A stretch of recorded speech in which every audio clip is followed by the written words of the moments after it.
welcome back to my channel. If you're new here, don't forget to like and subscribe. I hope that this next year brings you guys everything that you guys could have asked for and more that you guys have ever wanted, and I hope that 2025 is your year. I have some ideas for you for your manifestations and your intentions for the new year. I know a lot of you guys may be, writing down your New Year's resolutions and planning to take action on the 1st of January. But what if I told you guys to wait a little bit until the springtime? The reason why I say this, so as of right now, think of it, we're in the winter, right?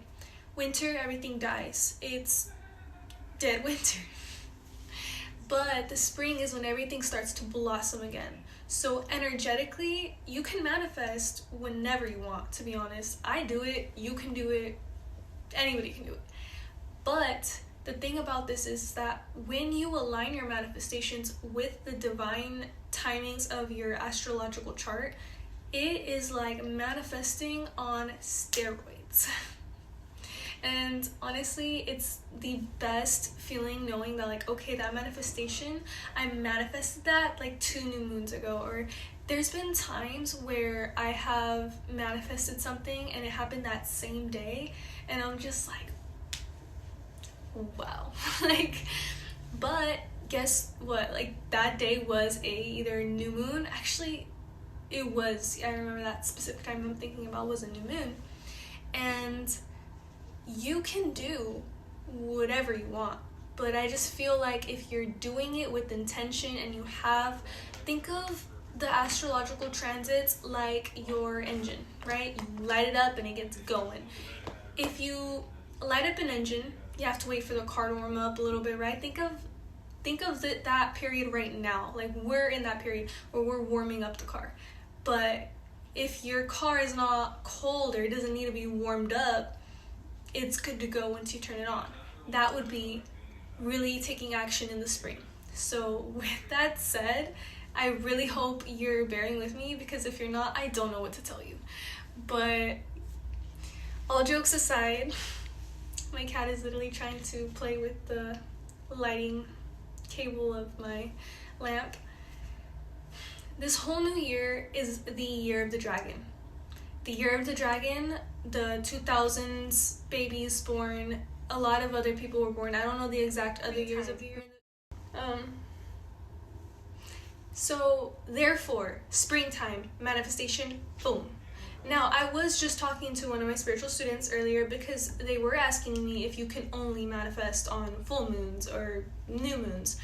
The answer is no, like I said previously. And although people do say, oh, you're not supposed to manifest on a full moon, you're not supposed to manifest on eclipse, I do it anyways.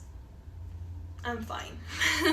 So just a heads up, if that's something that you were kind of like skeptical or a little scared about, there's nothing to be scared about, because ultimately what's meant for you will work out for you anyways.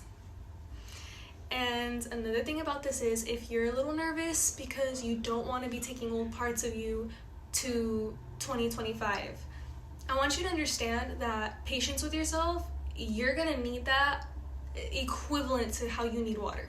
Because if you're not patient with yourself, how are you going to push yourself forward? How are you going to be like, okay, you know what, I may be being like a little crazy right now, or I may be feeling a little crazy right now, but I know I'm exactly where I'm supposed to be.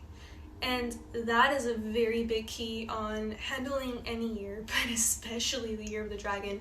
I feel really guided to say that there are going to be some things that do come out in the year 2025. And let me put it this way, I don't want you to fear what you're going to find out, okay?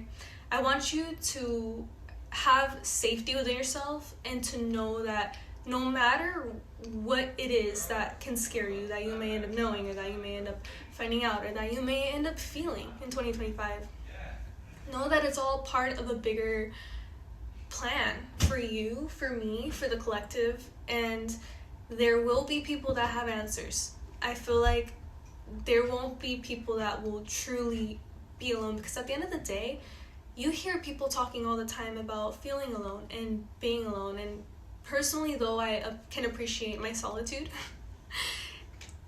there's people that feel like they don't have that choice. And I really want you to really sit with me for a second. How many other people do you know that have ever felt that way? Or ever even said that they feel that way?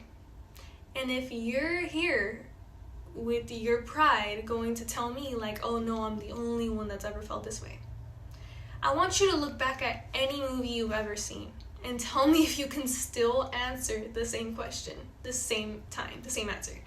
And if you swear that you can, well then you've heard of it. And that's good enough for me to continue saying what I'm about to say.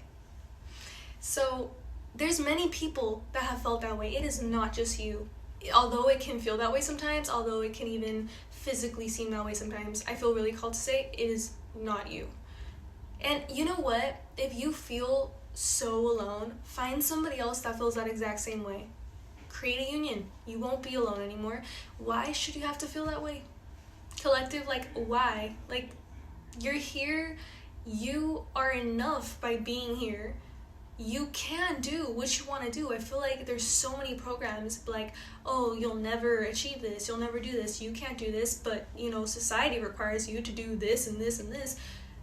Pause for a second. What do you want, collective? What do you want? Not what you think that you need to get done.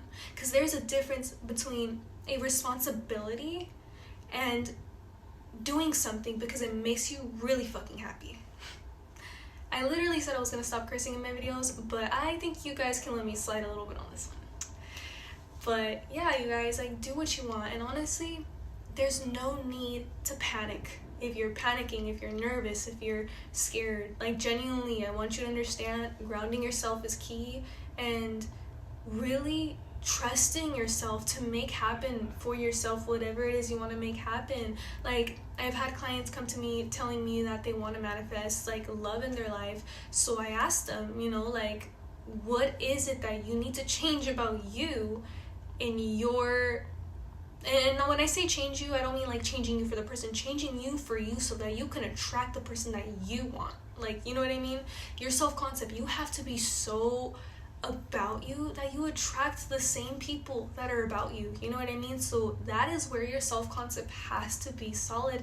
And we're not perfect. We're all human. We all mess up, and we all have moments where we can be like, you know, I don't really know. And that's okay. Like, that's okay to have those moments. It's okay to be like, you know what? I don't think I'll ever know. But know that that's not true. You will eventually find out whatever it is that you needed clarity on that moment. Maybe it'll be a couple years from now, but you'll know, and you'll be like, you know what, this is exactly why I had to go through this. You know, do you think that I would be sitting here talking to you today if I hadn't went through all the crap that I went through?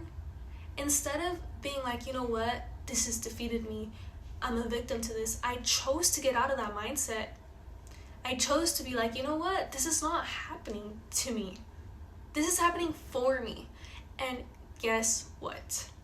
Everything else started to reflect that. Oh, that girl is so dangerous.